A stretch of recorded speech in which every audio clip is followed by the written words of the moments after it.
اللهم صل على محمد وعلى آل محمد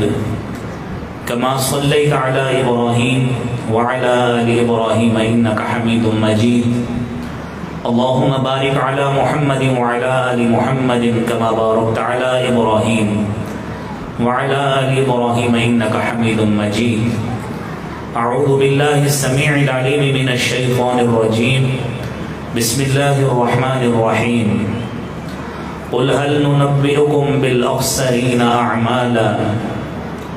الذين ضل سعيهم في الحياة الدنيا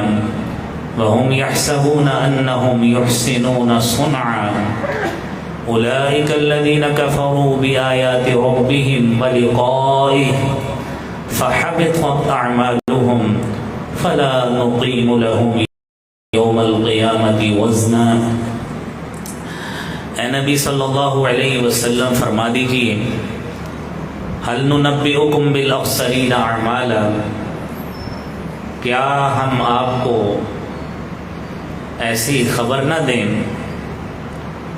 ان لوگوں کی جن کے اعمال خسارے کا شکار ہوں گے۔ الذین ضل سعیہم فی الحیاۃ الدنیا، وہ لوگ جن کی دنیا کی محنتیں ضائع ہو گئیں، وَهُمْ يَحْسَبُونَ أَنَّهُمْ يُحْسِنُونَ صُنْعًا، اور وہ یہی تصور اور گمان کرتے رہے کہ وہ بہت اچھا کر رہے ہیں۔ أُولَئِكَ الَّذِينَ كَفَرُوا بِآيَاتِ رَبِّهِمْ، یہی لوگ ہیں جنہوں نے اپنے رب کی آیات کا انکار کیا۔ فَحَبِطَتْ أَعْمَالُهُمْ، ان کے عمل ضائع ہو گئے۔ فَلَا نُقِيمُ لَهُمْ يَوْمَ الْقِيَامَةِ وَزْنًا، ہم قیامت کے روز ان کے لیے کوئی وزن قائم نہیں کریں گے۔ صدق اللہ العظیم۔ معزز شرکائے مجلس، رمضان المبارک کی اس بابرکت رات میں بابرکت گھڑیاں ہیں، بابرکت لمحات ہیں۔ اس مجلس میں ہمارے بزرگ بھی موجود ہیں، جوان بھی موجود، بچے بھی موجود، میری مستورات محترمات سامعات خواتین بھی موجود ہیں۔ حضرات، آپ نے ابھی فضیلت الشیخ حضرت ڈاکٹر صاحب سے آپ نے قرب الہی کے حوالے سے گفتگو سماعت فرمائی ہے، اور مجھے جو موضوع منتظمین کی طرف سے دیا گیا ہے وہ انتہائی قابل غور ہے، اور ہمارے لیے اس کو سمجھنا انتہائی ضروری ہے۔ ایک شخص بحری جہاز کا کپتان ہو اور وہ جہاز کو سمندر کے اندر اتارنے والا ہو، تو اس کو یہ بتایا جاتا ہے کہ یہ نقشہ ہے، یہ میپ ہے، یہ آپ کا روٹ ہے، اگر اس روٹ سے ہلے تو سمندر کی تہوں میں آپ کو پہاڑ بھی ملیں گے، سمندر کی تہوں میں آپ کو سنگلاخ چٹانیں بھی ملیں گی، اگر آپ کا جہاز اس سے ٹکرا گیا تو جہاز کریش ہو جائے گا۔ اور اسی طرح ہی ہم موٹر وے پہ جاتے ہیں اور بڑی سپیڈ سے اپنی گاڑیاں چلاتے ہیں، کچھ جگہ ایسی بھی آتی ہیں کہ ہمیں کوشنز دی جاتی ہیں، ہدایات دی جاتی ہے کہ اپنی سپیڈ کو ریڈیوس کر لیں، کم کر لیں، آپ منزل پہ تو صحیح جا رہے ہیں، لیکن اگر آپ نے احتیاط نہ کی تو آپ خود بھی تباہ ہو جائیں گے، آپ کی گاڑی بھی تباہ ہو جائے گی۔ بعین ہی اسی پیٹرن پہ یہ رمضان المبارک کا مہینہ ہے، آپ نے آج 27ویں رات تک علماء کرام سے یہ بیانات سنے ہیں کہ کل عمل ابن آدم یضاعف الحسنۃ بعشر امثالها الى 700 ضعف، کہ ابن آدم کا ہر عمل اس کو اللہ رب العالمین کی طرف سے بڑھایا جاتا ہے، اور اتنا بڑھایا جاتا ہے کہ 700 گنا تک چلا جاتا ہے۔ یہ جزا کا عمل اللہ رب العالمین کی طرف سے خالصتاً مومنوں کے لیے ایک انعام ہے، لیکن ساتھ ساتھ شریعت میں ہمیں کوشنز بھی دیے گئے، ہماری ان اعمال کے حوالے سے نشاندہی بھی کر دی گئی کہ اے مومنوں، اے مسلمانوں، آپ اپنے طور پر نیکی کی طرف رغبت کو جاری رکھتے ہوئے یہ مت بھول جانا کہ گو کہ یہ راستہ جنت ہی کو جاتا ہے. یہ راستہ جس راستے پہ آپ چل رہے ہیں اطاعت الہی اور اطاعت رسول کا راستہ ہے. اور آج آپ اس ہماری مادر علمی اس جامعہ میں اگر رات جاگ کر درس و حدیث سن رہے ہیں، اس کا بھی بنیادی مقصد یہی ہے کہ ہم اللہ کے دین کی بات سن رہے ہیں اور اپنی نیکیوں کو بڑھا رہے ہیں، اللہ کی رحمت کے مستحق ہو رہے ہیں. ذہن میں یہ بات آ نہ جائے کہ ہمارے پاس تو بہت نیکیاں ہو گئی ہیں، اب ہمیں کرنے کی کیا ضرورت ہے.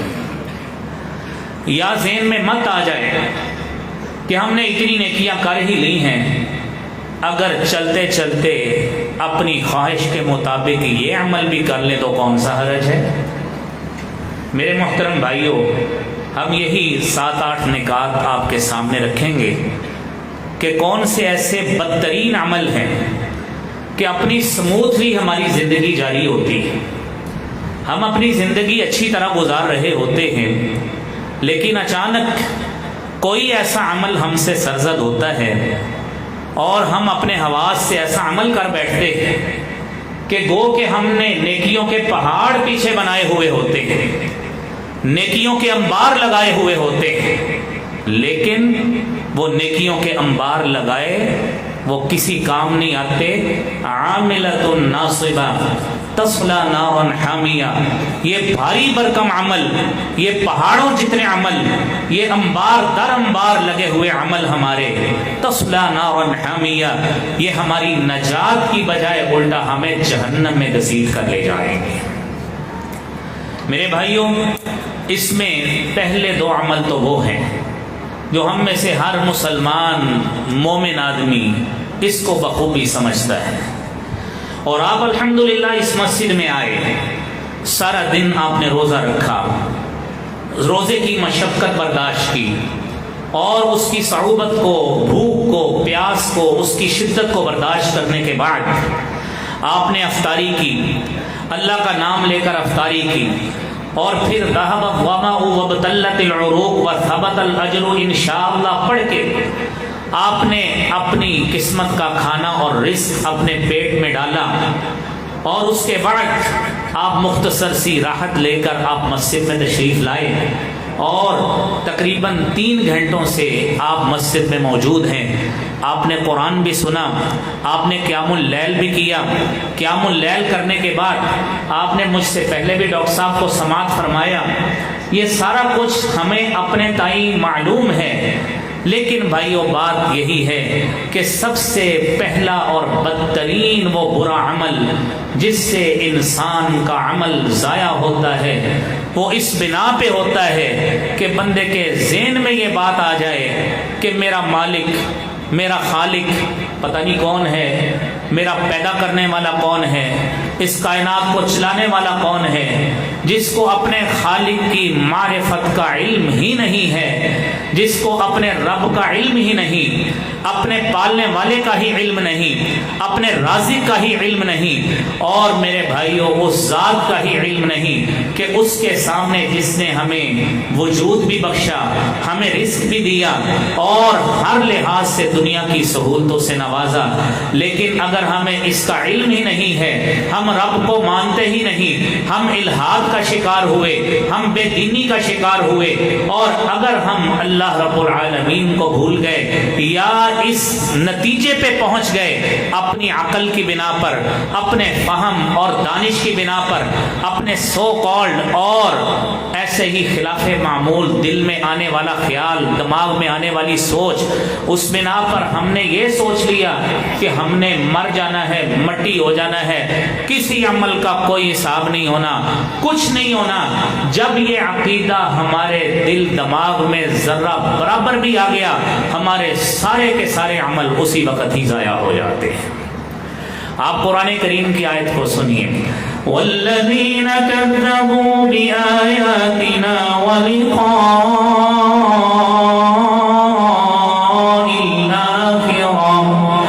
حبطت أعمالهم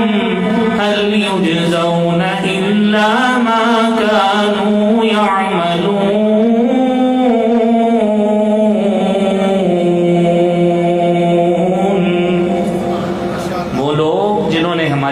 کو جھٹلایا، میری نعمتیں کھائیں،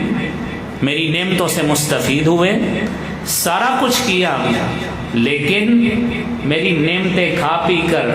میری نعمتوں سے مستفید ہو کر ساری زندگی اپنی مرضی کی گزار کے پھر اس نتیجے پہ پہنچ گیا کہ میرا تو رب ہی کوئی نہیں ہے، میں تو اپنی قسمت جو لکھی ہوئی ہے کھا رہا ہوں، پتہ نہیں کہاں لکھی، میں محنت کر رہا ہوں۔ جس طرح قارون نے کہا تھا انما اوتیتہ علی علم عندی، یہ خزانہ کسی رب نے مجھے نہیں دیا، یہ جتنا بھی میرے پاس آیا ہے میرے علم کی بنا پہ آیا ہے۔ اور آج اگر کوئی مسلمان، اگر اس کے دل میں ذرا برابر بھی یہ سوچ آ گئی کہ میرے علم کی بنا پہ میرا رزق آ رہا ہے، میرے پیسے کی بنا پہ میرا رزق لگا ہوا ہے، میری شہرت کی بنا پہ میری عزت ہو رہی ہے، میرے بھائیوں اسی وقت ہی یہ کافی ہے کہ سارے عمل اسی وقت ہی ضائع ہو جاتے ہیں۔